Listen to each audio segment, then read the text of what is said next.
सदा क्षेत्र को हरित रखेगा और यहाँ सदा समृद्धि का विस्तार करेगा।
अशुभ का आभास हुआ मुझे।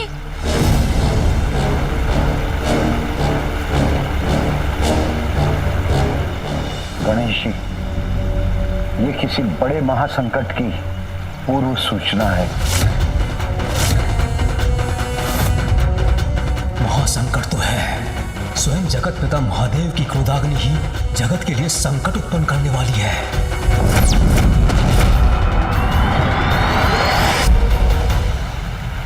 संसार अवश्य किसी भयंकर महासंकट का सामना करने वाला है गणेश जी।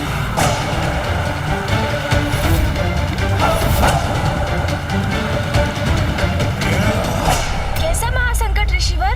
कृपया मुझे बताइए ऋषिवर, कौन और क्या है इस भावी संकट का कारण?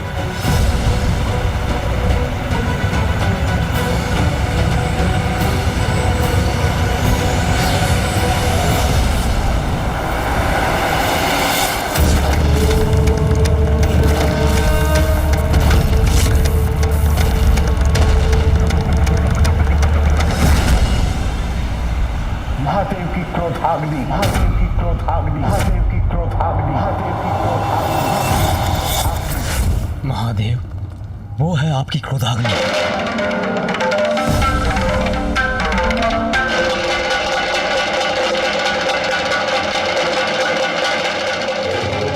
मेरी क्रोधाग्नि?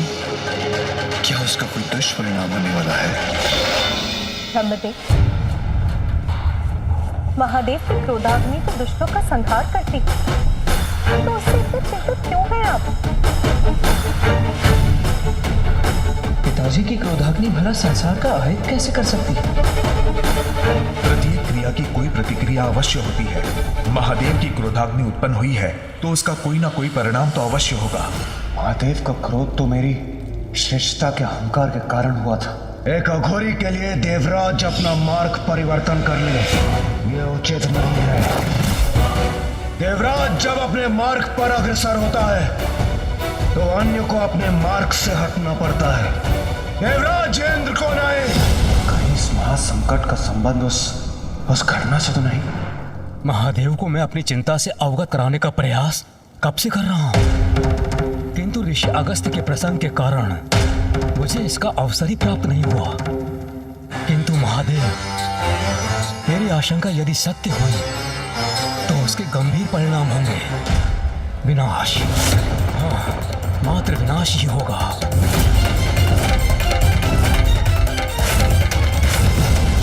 ब्रह्मदेव, आप स्पष्ट कहिए, आपकी आशंका का कारण क्या है?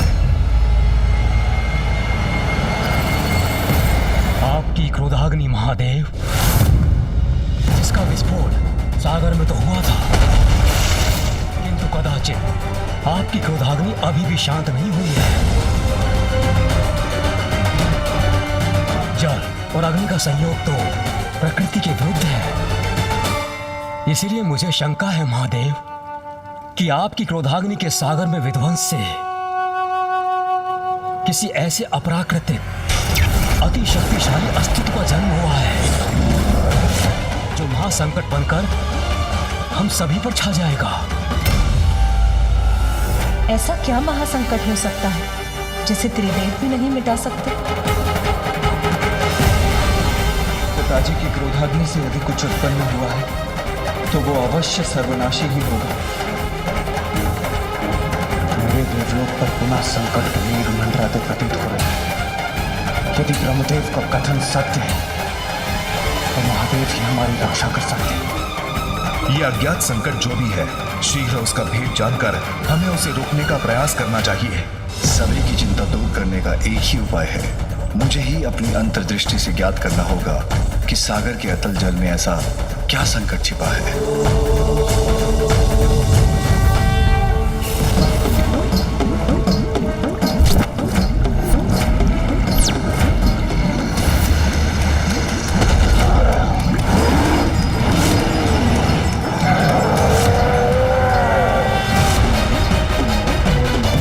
महासंकट तो अवश्य उत्पन्न हो गया है। ब्रह्मदेव का चिंतित होना उचित है।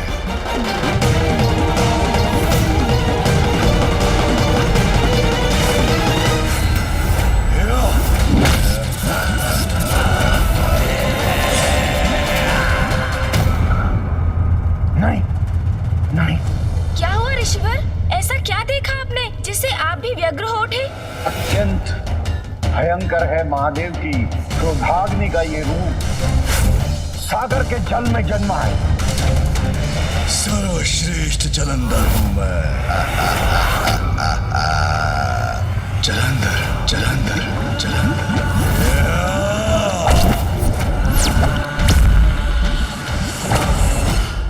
जलंधर, मेरी शंका सत्य थी महादेव। किसे ज्ञात है आपकी क्रोधाग्नि का ये भीषण परिणाम सागर में उत्पन्न होकर वहां कैसा आतंक फैला रहा होगा।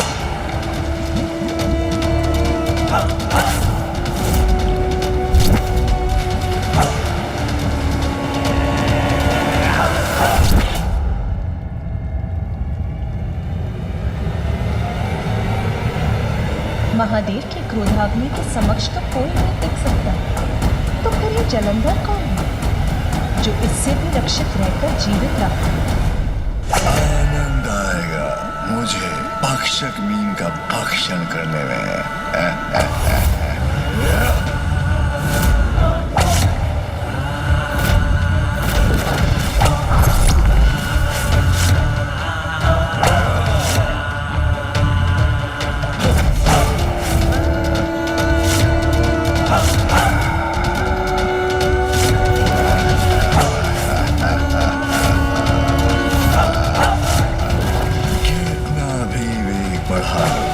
सुरक्षित नहीं हो तुम। मैं सर्वश्रेष्ठ जलंधर पराजय स्वीकार नहीं करता।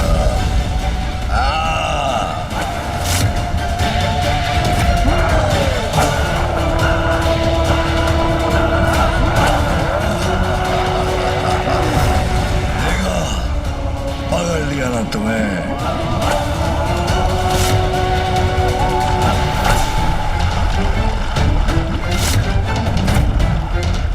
मैं सर्वश्रेष्ठ जलंधर, मुझसे कोई बच नहीं सकता। चलो मेरे संकेत पर।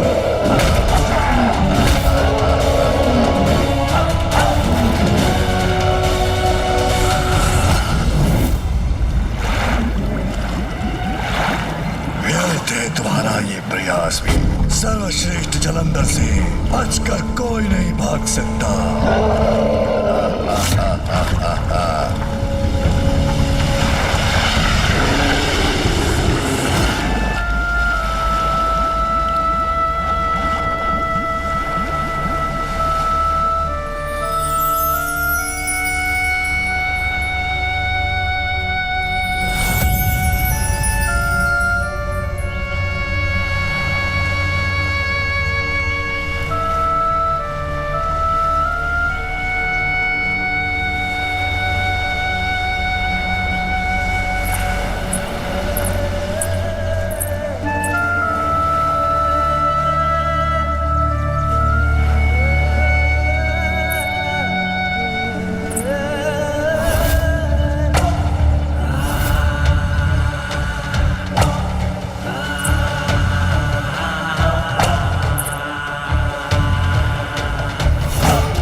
मनोहर है ये दृश्य, कितने बलिष्ठ, कितने आकर्षक हैं ये।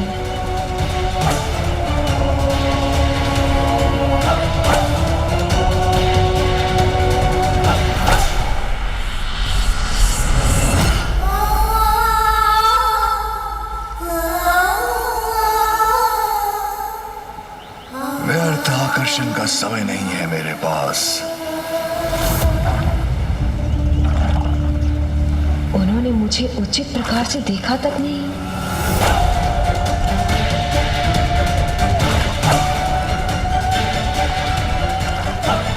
उनके द्वारा अपना ये तिरस्कार स्वीकार नहीं है मुझे। ओम श्री विष्णुवे नमः। ओम श्री विष्णुवे नमः।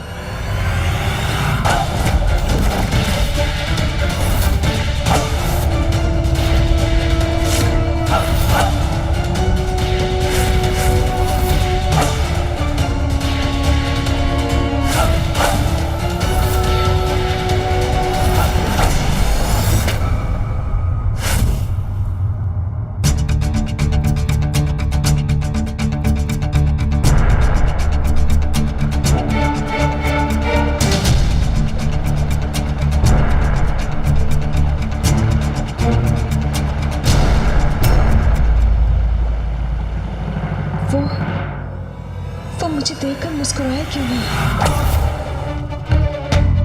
मेरे मुस्कुराने पर उन्होंने अपना मुख क्यों मोड़ लिया? जैसे उन्हें मुझसे घृणा हो। क्यों क्यों हुआ ऐसा मेरे साथ? क्या इसलिए क्योंकि मैं एक साधारण सी विष्णु भक्त हूँ?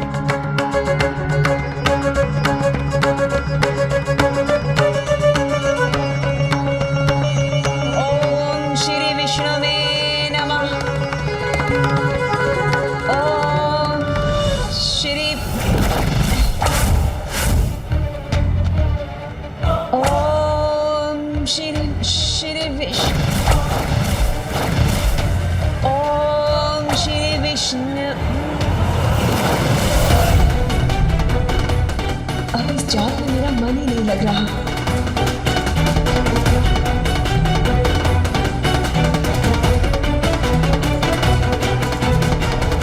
व्यर्थ है ये तप, ये जाप जो मैं सदा से करती आई हूं, जिसे मैंने अपने पति रूप में चुना, उसे अपनी ओर आकर्षित भी ना कर सकी मैं, तो क्या लाभ है ऐसी विष्णु भक्ति का? नारायण, आप ना तो मेरी सहायता करना चाहते हैं और कदाचित ना ही कर सकते हैं। फिर क्यों मैं व्यर्थ में ये प्रार्थना कर रही हूं? अगर मुझे स्वयं ही सब कुछ करना है तो मेरा मार्ग ही उचित है। अब से मैं भक्ति के मार्ग को त्याग कर वही मार्ग अपनाऊंगी जिससे वो आकर्षित होकर मेरी ओर चले आएंगे।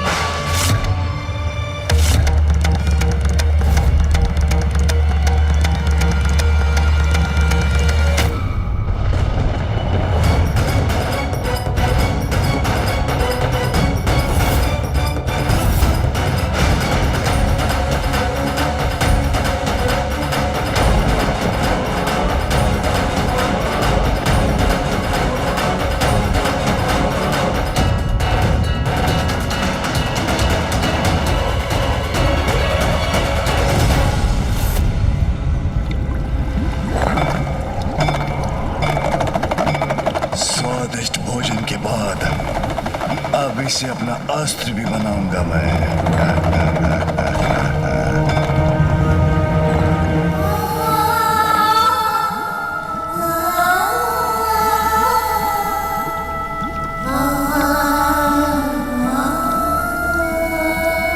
किसका मधुर आलाप है ये जो मुझे अपनी ओर आकर्षित करने का प्रयास कर रहा है?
तट पर खड़ी अपने मधुर आलाप से मुझे लुभा रही है।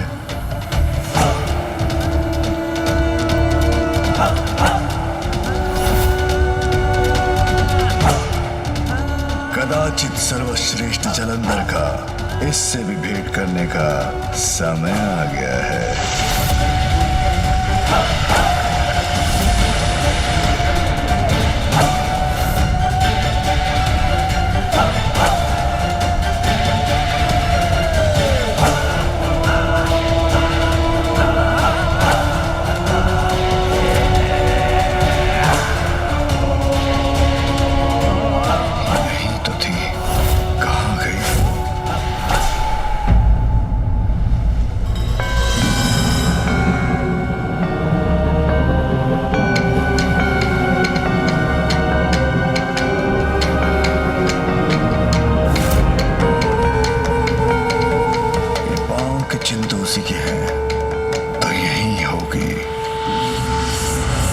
कर रही है मेरे साथ।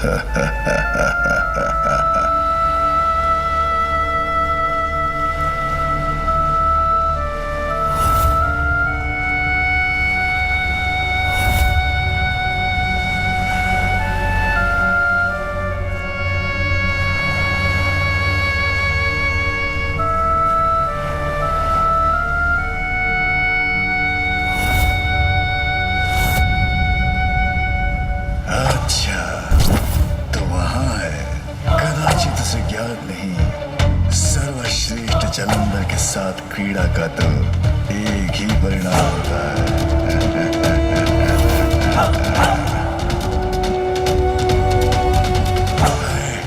अब कहाँ चली गई?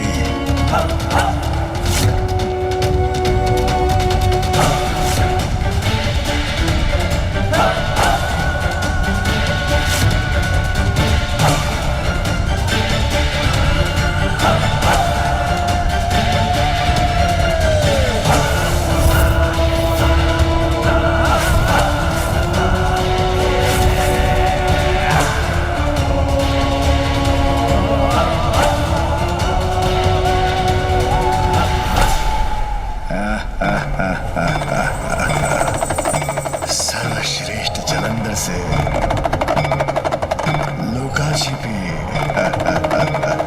अभी इस लुका छिपी की क्रीड़ा का अंत करता हूँ।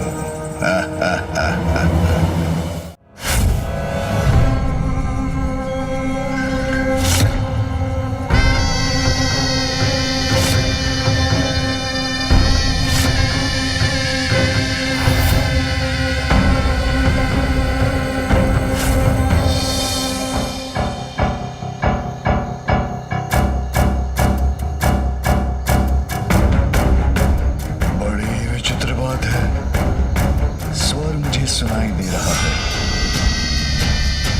किंतु मेरी दृष्टि से अदृश्य हो रही है स्वर की स्वामिनी।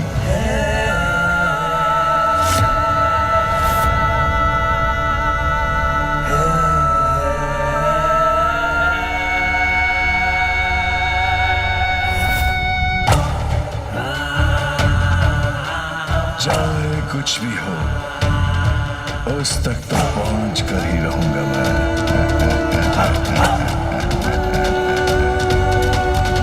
मैं सर्वश्रेष्ठ जलंधर तुम्हारे निकट आना चाहता हूं। रुक जाओ,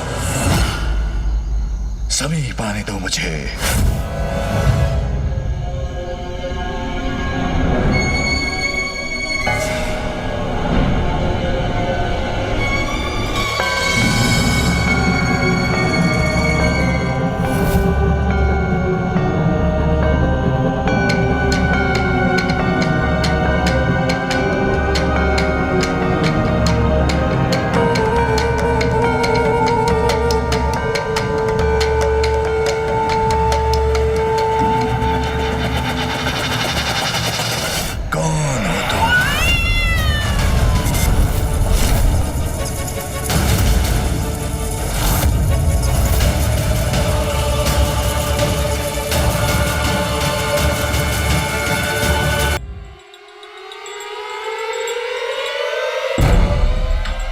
इतना क्यों सताया मुझे?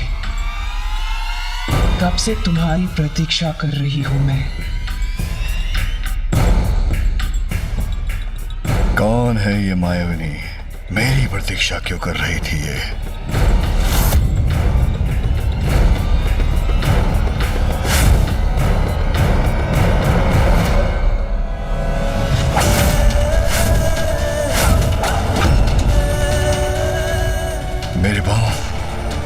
मेरे पांव जड़ कैसे हो गए?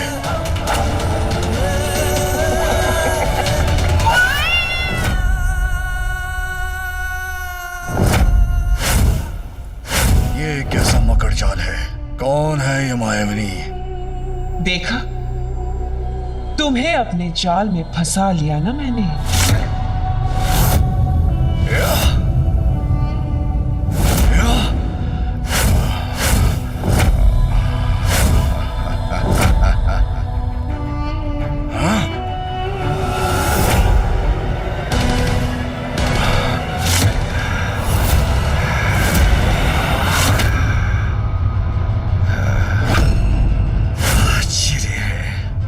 संपूर्ण शक्ति लगाकर भी इससे मुक्त नहीं हो पा रहा हूं मैं। कौन हो तुम? क्या चाहती हो मुझसे? इस प्रश्न का विचार तो तुम्हें मेरा पीछा करने से पूर्व करना चाहिए।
लक्षण है ये, कोई नहीं रोक सकता, कोई नहीं बांध सकता इन्हें।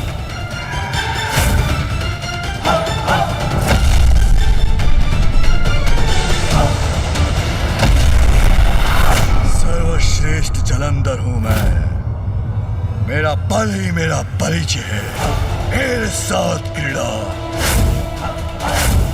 इसका परिणाम भयंकर ही होगा। भयंकर परिणाम? उसमें तो मुझे अपार आनंद आएगा।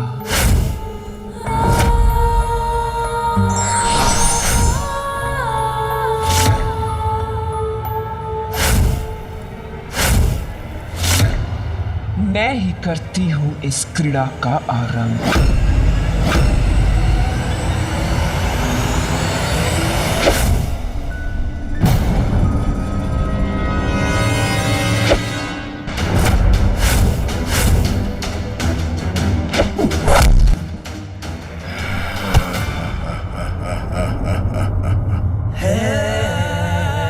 इस क्रीड़ा का अंत मैं करूंगा।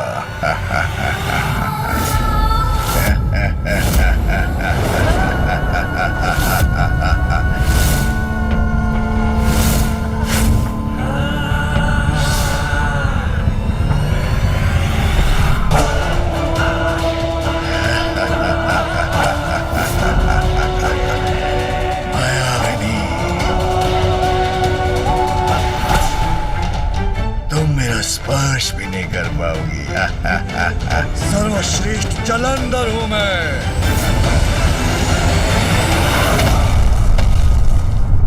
सर्वश्रेष्ठ जलंधर को अपनी माया से बांधने चली थी तुम। हाँ? रुक जाओ।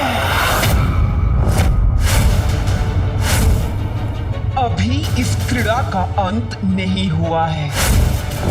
तुम मेरे मुंहपाश से बचकर कहीं नहीं जा सकते, सर्वश्रेष्ठ जलंधर।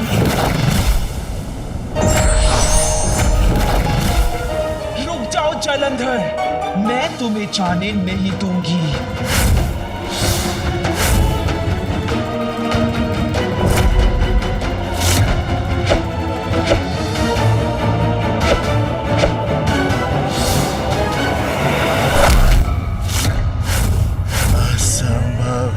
सर्वश्रेष्ठ जलंधर को रोक पाना।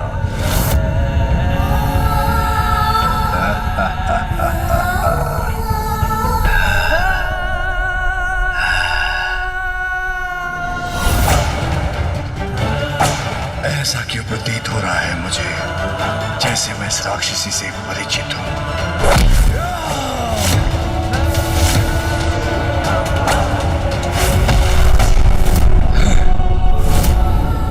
जो भी है विचित्र है, ये मायावनी है, अद्भुत है इसकी शक्ति।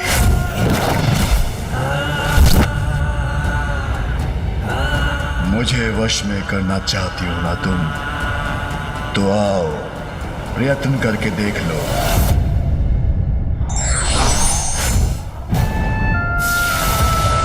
आ रही हूं मैं।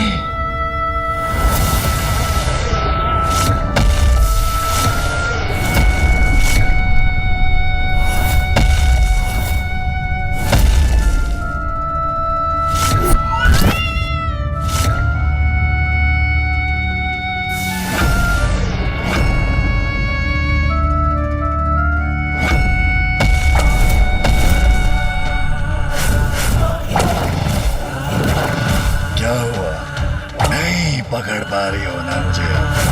असाधारण, सर्वश्रेष्ठ हूं, जलंधर हूं मैं।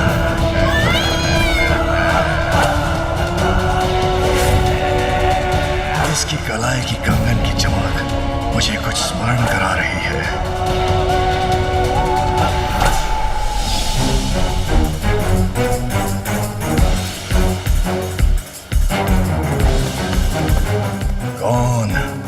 कौन थी वो बालिका?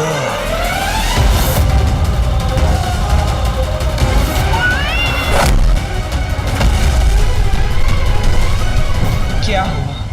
मुझसे अपनी रक्षा नहीं कर सके ना तुम? लो, कर लिया मैंने तुम्हें अपने वश में। अब हुआ हमारी इस क्रीड़ा का अंत।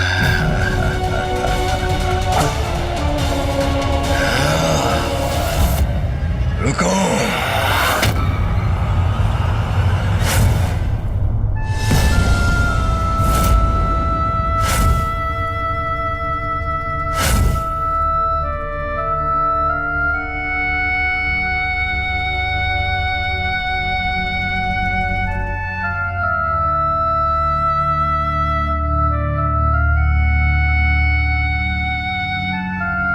ये कंगन तो मैंने पूर्व में भी कहीं देखा है।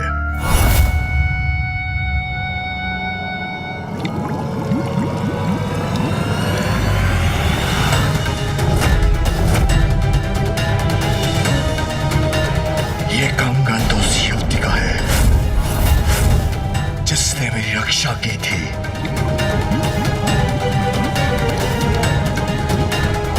ये कंगन तुम्हें कैसे प्राप्त हुआ? क्या तुमने इस युवती का वध कर उसको अपना आहार बना लिया है? बोलो, मेरे प्रश्नों का उत्तर दो। बोलो, क्या किया तुमने उसके साथ? शांत क्यों हो? मेरे प्रश्नों का उत्तर दो।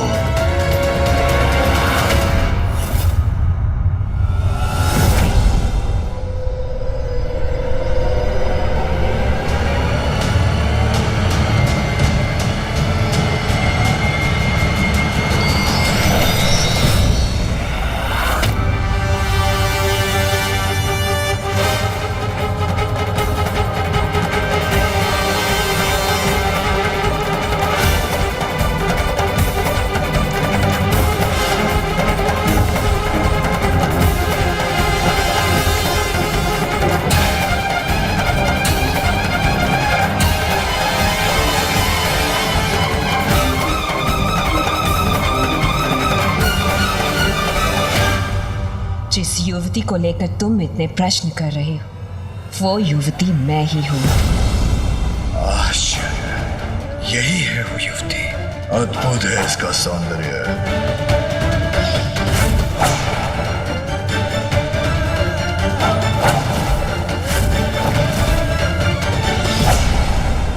किंतु जब मैंने तुम्हें देखा था तब तो तुम साधारण सी युवती थी, तो अब तुमने ये रूप कैसे धारण किया? इतना परिवर्तन क्यों और कैसे? तुम्हारे लिए। ये सब मैंने सिर्फ तुम्हारे लिए किया है जलंधर। मेरे लिए? अर्थात? अपनी बाल्यावस्था से ही मैं सदा विष्णुदेव की भक्ति में लीन रहती थी। फिर एक दिवस मेरी दृष्टि तुम पर पड़ी और उस दिवस से मैं नारायण की भक्ति को छोड़कर तुम्हारी भक्त हो गई।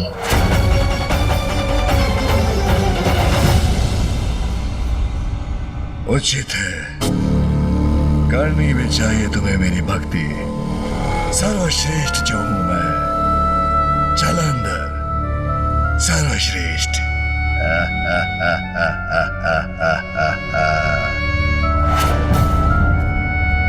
किंतु तुम्हारे पास तो मेरे लिए समय ही नहीं था। मैं तुम्हारी एक झलक के लिए ललायत रहती थी और तुमने मुझे देखकर भी अनदेखा कर दिया।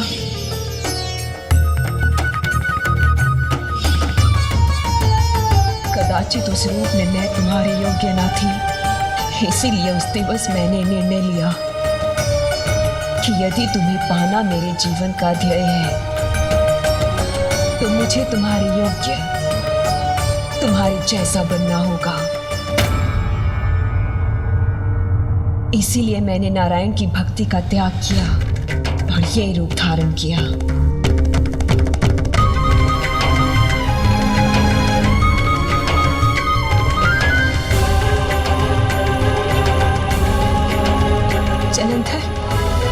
जलंधर, मैं नारायण की भक्ति नहीं, मैं तो केवल तुम्हें पाना चाहती हूँ। मैं वृंदा हूँ और मुझे ये वरदान प्राप्त है कि मेरे जीवित रहते मेरे पति की मृत्यु कभी नहीं हो सकती। अर्थात मेरे जीवित रहते तुम्हारी मृत्यु कभी नहीं हो सकती जलंधर। और तुम तो इतने बलशाली हो कि मेरी मृत्यु कभी होने ही नहीं दोगे। सोचो, हम दोनों साथ मिलकर समस्त संसार पर अनंत काल तक राज करेंगे। राज करेंगे।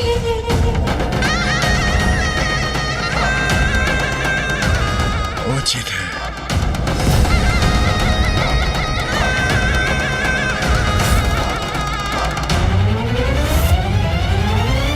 तब तो हमें शीघ्र विवाह कर लेना चाहिए। सर्वश्रेष्ठ कपट बुद्धि की स्वामिनी का विवाह तो सर्वश्रेष्ठ जलंधर से होना ही उचित है।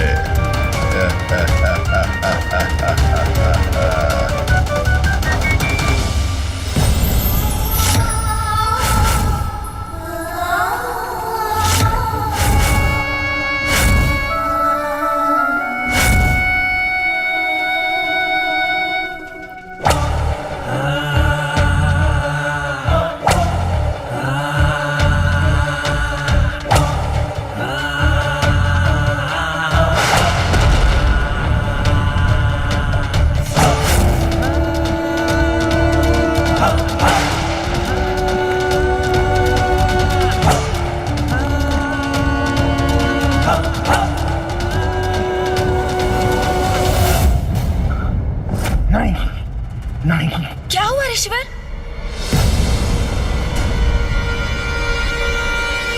ऋषि, अभी तक तो केवल जालंधर ही एकमात्र चुनौती था। अब उसके साथ एक और कपटी कुटिल शक्ति भी जुड़ गई है।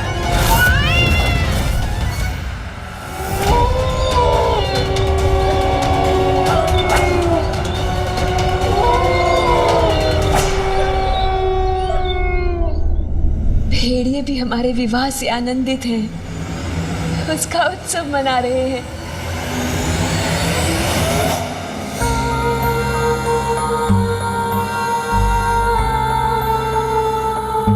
अंततः जिससे मैंने प्रेम किया, जिसको पाने की लालसा रखी, अब पूर्ण रूप से उसका साथ पा ही लिया मैंने।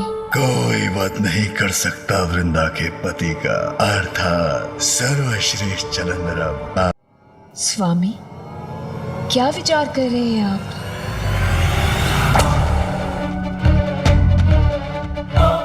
जब मैं सागर के भीतर था तभी मुझे आभास हो गया था कि महानता की चरम शिखर पे पहुंचना मेरी नियति है। किंतु इसके लिए मुझे क्या करना है ये मुझे ज्ञात नहीं। स्वामी, मुझे भी इस बात का आभास हुआ था कि आप ही इस संसार के अधिपति बनने के योग्य हैं। पाताल लोक, देवलोक, सब पर आपका अधिकार ही आपकी नियति है। लेकिन स्वामी, उसके लिए हमें शुक्राचार्य के पास जाना होगा।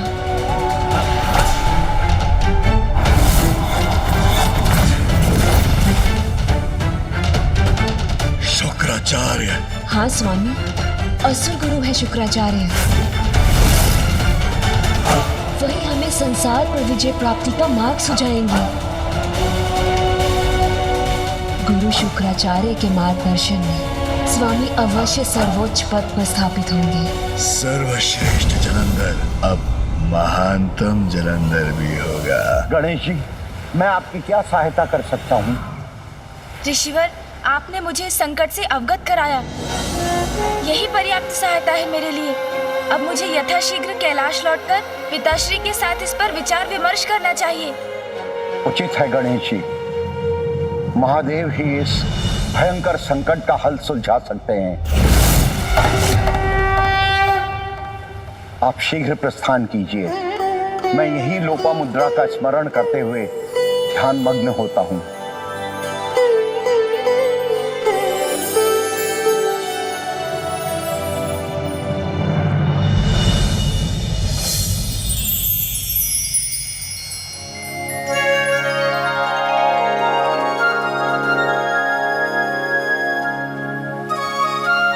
देखिए ऋषिवर, माँ लोपामुद्रा नदी रूप में भी पुष्पों से आपका अभिवादन कर रही है। गणेश जी, लोपामुद्रा का त्याग तो अद्भुत था। मेरे लिए उसने राजभवन के सारे सुख त्याग दिए और आज इस रूप में भी मेरे प्रति समर्पित है। तो मैं उसका त्याग कर और कहीं कैसे जा सकता हूँ? ऋषिवर, आपका और माँ लोपामुद्रा का प्रेम तो अमर है।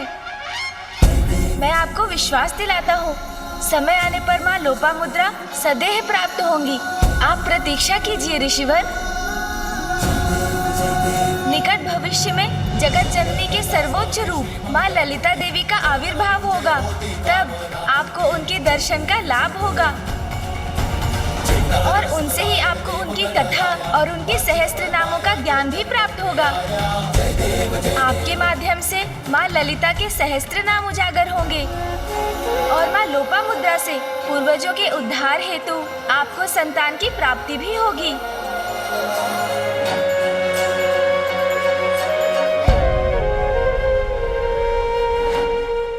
धन्यवाद गणेश जी, आपके आशीर्वाद से मैं कृतार्थ हो गया।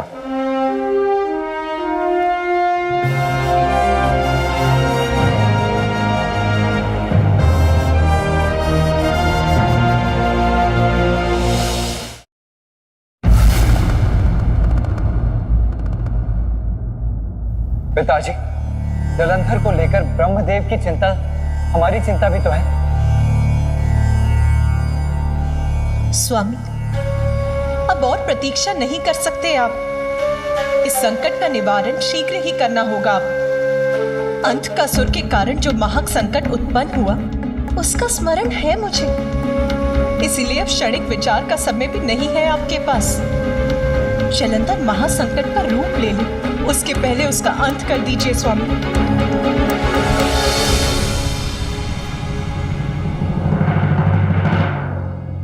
मेरी क्रोधाग्नि से अवश्य उत्पन्न हुआ है जलंधर।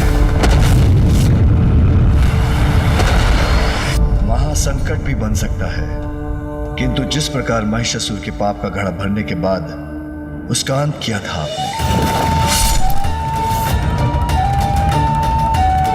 तो फिर मेरा अभी जलंधर का वध करना कहां उचित होगा? मैं ऐसा नहीं कर सकता महेश्वरी।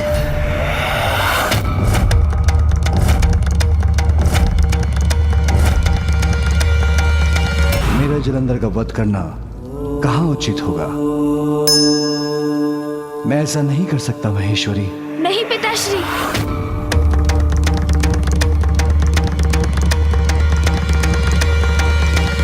जिसका जन्म ही संकटमयी है उसे बढ़ने देना कदापि उचित नहीं।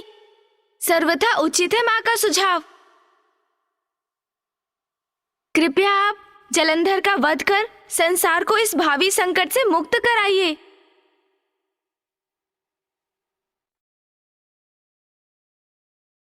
आप सभी को मेरा प्रणाम।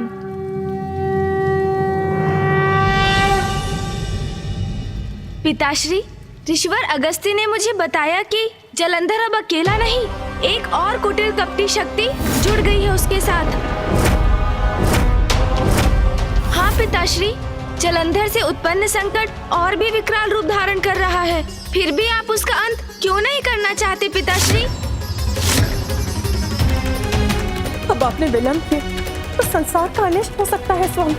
पिताजी, इस संकट को तो आप यही रोक सकते हैं।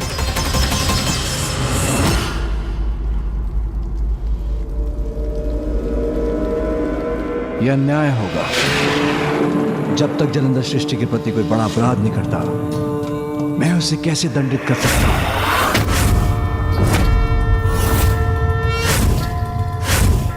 मानव, दानव, देव, गंधर्व, राक्षस, यक्ष, किन्नर, सभी प्राणियों को जीवित रहने का अधिकार है। बात मात्र अच्छाई और बुराई की नहीं।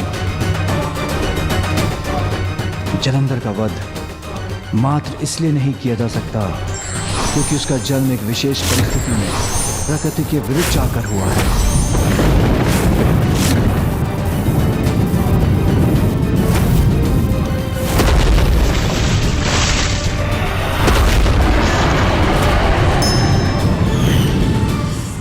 मैं सबको पर्याप्त अवसर देता हूं कि वो सत्य के मार्ग पर चले,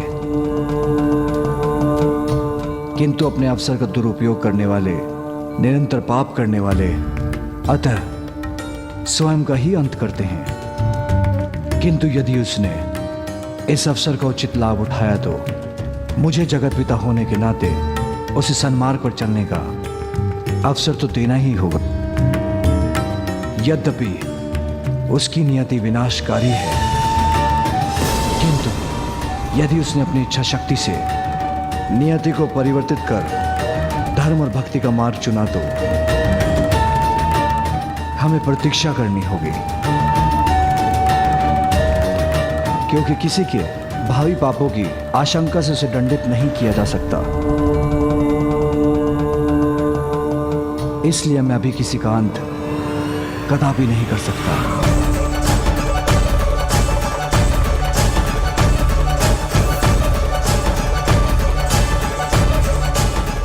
किसी के साथ अन्याय कदापि नहीं करूंगा, चाहे वो जलंधर ही क्यों ना हो।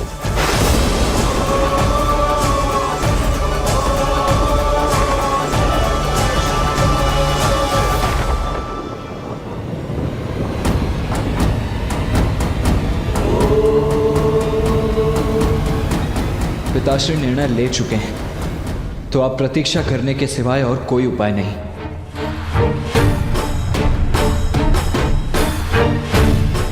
कहीं महादेव के इस धर्मोचित व्यवहार के कारण कोई बड़ा संकट न उत्पन्न हो जाए।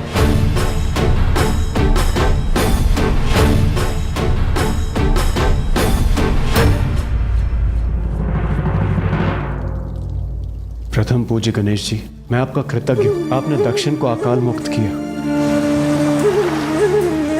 और ऋषिवर के कमंडल से कावेरी नदी को मुक्त कर आपने दक्षिण वासियों के साथ साथ हम पर भी बहुत बड़ा उपकार किया है।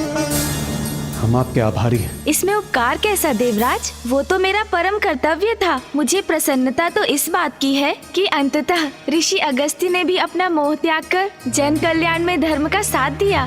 किंतु गणेश जी, मेरा कर्तव्य मुझे स्वर्गलोक बुला रहा है। आप सभी से अनुरोध है, आप मुझे यहाँ से प्रस्थान करने की अनुमति दें। प्रणाम।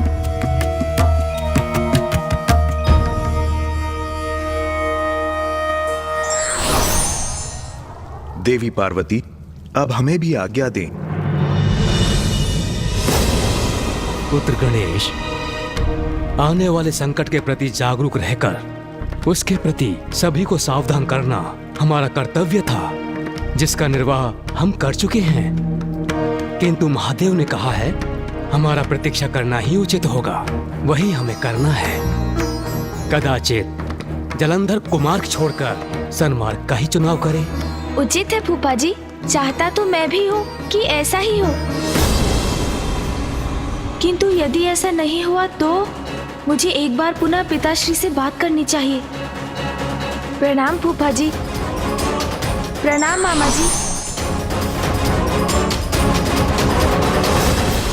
उचित कहते हैं पिताश्री, भविष्य में कौन कैसा व्यवहार करेगा कौन जानता है, किंतु दुष्ट की दुष्टता के प्रति सचेत रहना भी तो हमारा कर्तव्य है।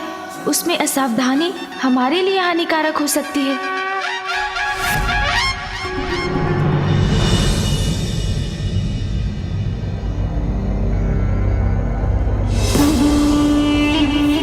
मेरे प्रिय बलश्रेष्ठ, असुर गुरु शुक्राचार्य हमें इसी पर्वत पर मिलेंगे।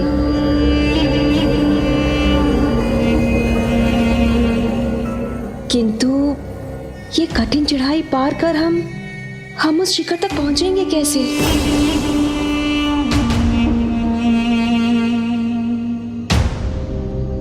सर्वश्रेष्ठ जलंधर है तुम्हारे साथ, फिर भी चिंता कर रही हो। कठिन को सरल बनाना आता है मुझे। चलो वृंदा, चिंता त्यागो और मेरी पृष्ठ पर आरूढ़ हो जाओ।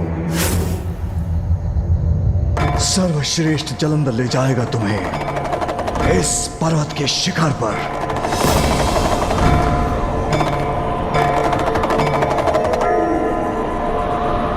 उचित है मेरे प्रिय बलश्रेष्ठ।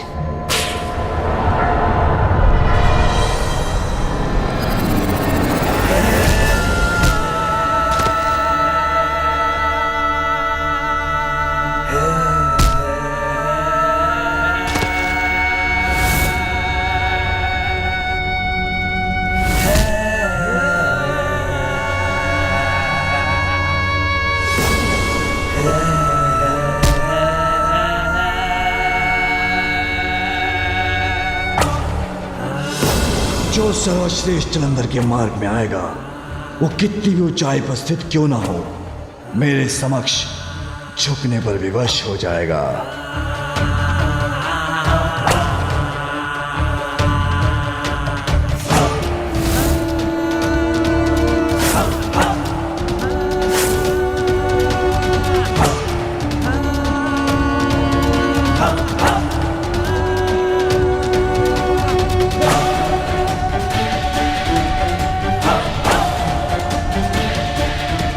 सागर की अतल गहराई को नाप चुका हूं मैं, अब इस पर्वत की गगनचुंबी ऊंचाई की बारी है।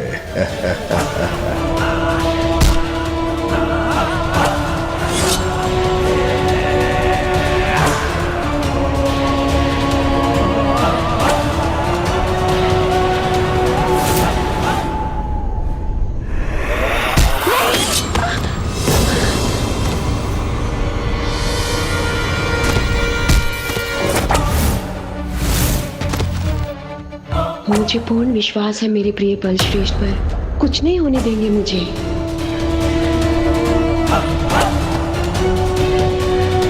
कुछ पर्वत कोई नहीं गिरा सकता सर्वश्रेष्ठ जालंधर को।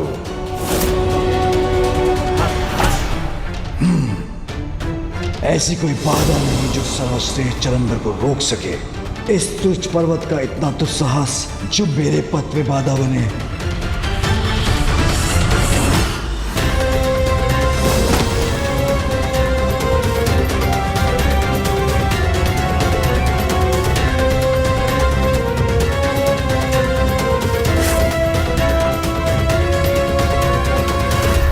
मुझे चकड़े रहना वृंदा।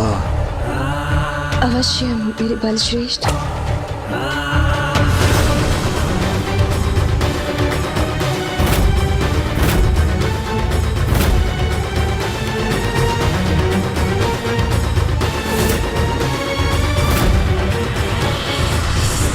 मेरे प्रिय बलश्रेष्ठ, मेरा भार वहन कर आप अपनी कठिनाई क्यों बढ़ा रहे हैं?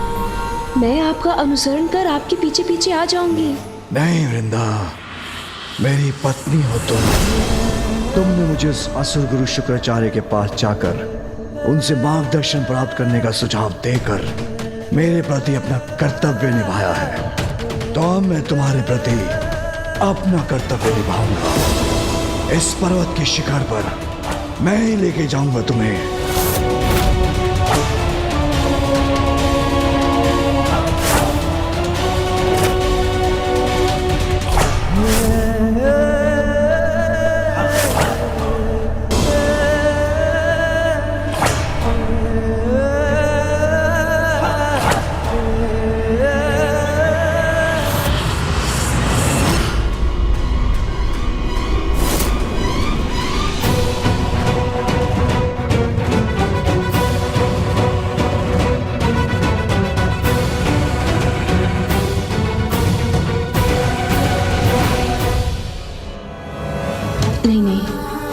कुछ नहीं हो सकता। मुझे विश्वास है अपने बलश्रेष्ठ पर। वो हमें गिरने नहीं देंगे।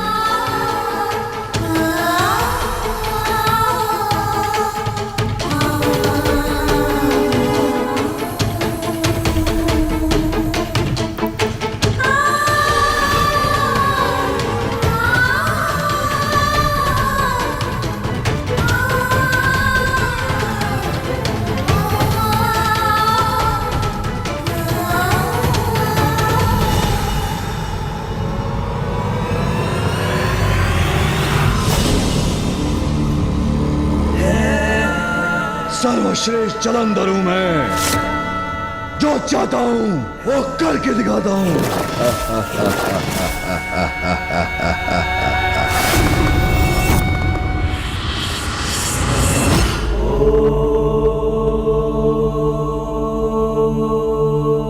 प्रणाम पिताश्री। मुझे क्षमा करें पिताश्री, मैं आपसे वाद विवाद करने की धृष्टता कदापि नहीं कर सकता। आपकी मान्यता है कि अवसर तो सबको प्राप्त होना चाहिए, वो तो ज्ञात है मुझे पिताश्री। और ये भी ज्ञात है कि अभी तक जालंधर ने किसी को हानि भी नहीं पहुंचाई है। किंतु जब से आपकी क्रोधाग्नि सागर में गिरी है, तभी से कृपाजी ब्रह्मदेव को संकट का पूर्वाभास हो रहा है। ऋषिवर अगस्त्य को भी भावी अनिष्ट का भान हुआ है पिताश्री। तो क्या इसके पश्चात भी हमें सावधान नहीं रहना चाहिए? सावधान रहना उचित होगा गणेश, किंतु पूर्वाभास के आधार पर किसी को दंडित करना ये उचित नहीं। पिताश्री, मैं आपसे पूर्ण रूप से सहमत हूँ कि दंड का अधिकारी तो अपराधी ही होता है, किंतु जालंधर की आसुरी प्रवृत्ति भी हमसे छिपी नहीं, जिसका अर्थ है उसका झुकाव अवश्य अधर्म की ओर ही होगा।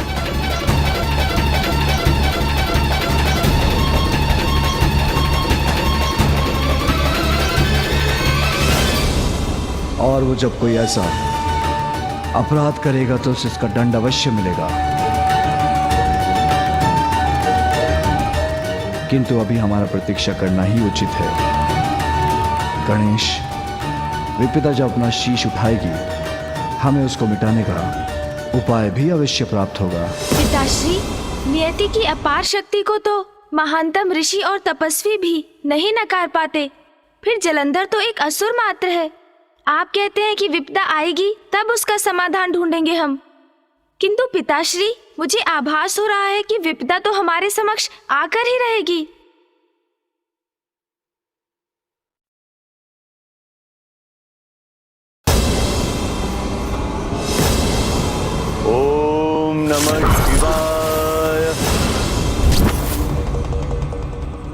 ओम नमः शिवाय।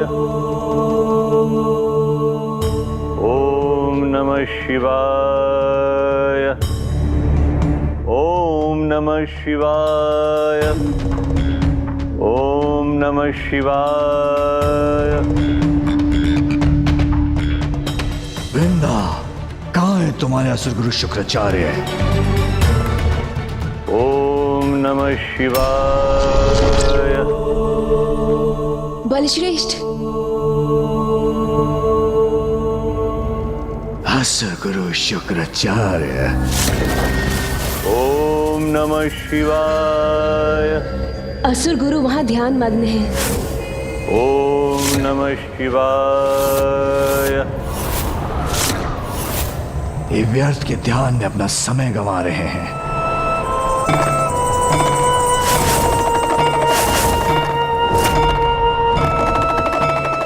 ओम नमः शिवाय। ओम नमः शिवाय। ओम नमः शिवाय। असुर गुरु शुक्राचार्य, असुर गुरु शुक्राचार्य, असुर गुरु शुक्राचार्य।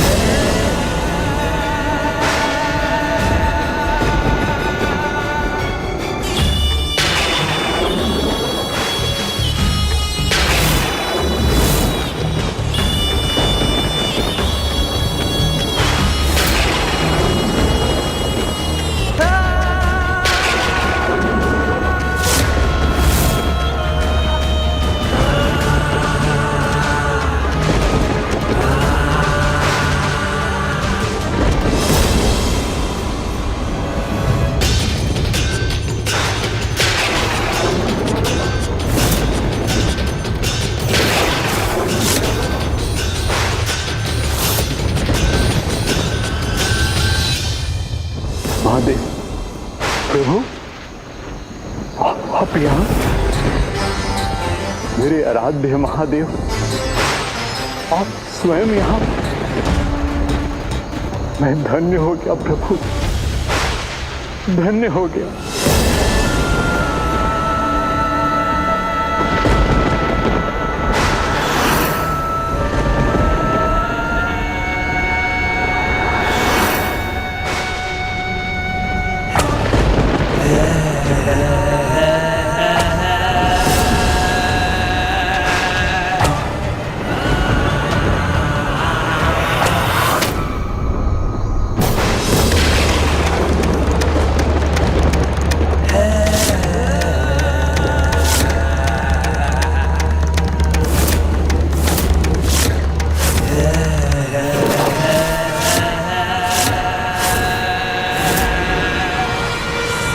इतना बड़ा छलावा, वो भी मेरे असुर गुरु शुक्राचार्य के साथ, महादेव का रूप धारण करिए।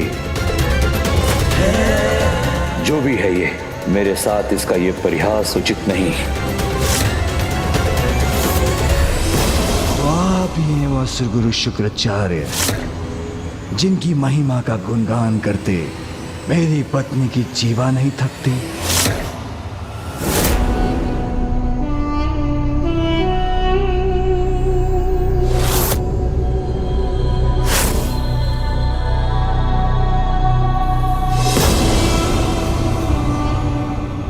असुर गुरु, मैं वृंदा हूं और ये मेरे प्रिय बलश्रेष्ठ, सर्वश्रेष्ठ जलंधर।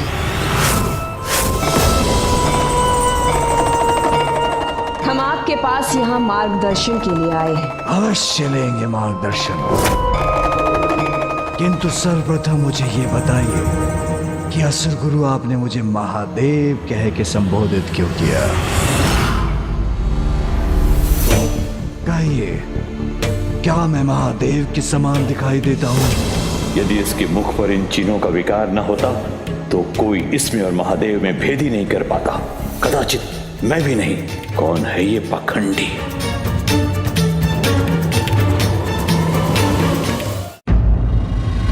मुझे महादेव पुकारा इन्होंने मेरे समक्ष हाथ जोड़कर नतमस्तक थे असुरगुरु, और अभी भी मुझे देखकर स्तंभ खड़े हैं।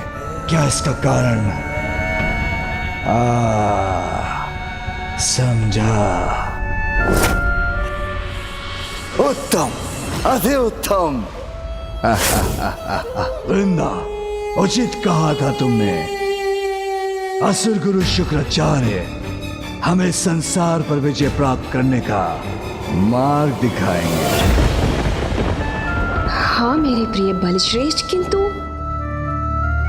असुर गुरु ने तो अभी तक हमसे कुछ कहा भी नहीं।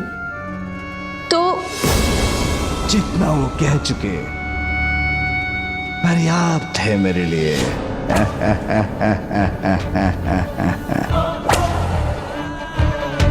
समस्त संसार पर विजय प्राप्त करने का मार्ग ज्ञात करने आया था आपके पास, सर्वश्रेष्ठ जलंधर, किंतु वो तो मुझे स्वयं ही सूझ गया। आपने मुझे महादेव पुकार कर उपाय सुझा दिया। नवीन शिव बनकर संसार के समक्ष आऊंगा, नवीन भगवान बनूंगा, और भगवान स्थापित होते ही समता संपूर्ण संसार मेरे अधीन हो जाएगा। नवीन भगवान होंगे मेरे प्रिय बलश्रेष्ठ। हाँ, उचित ही तो है।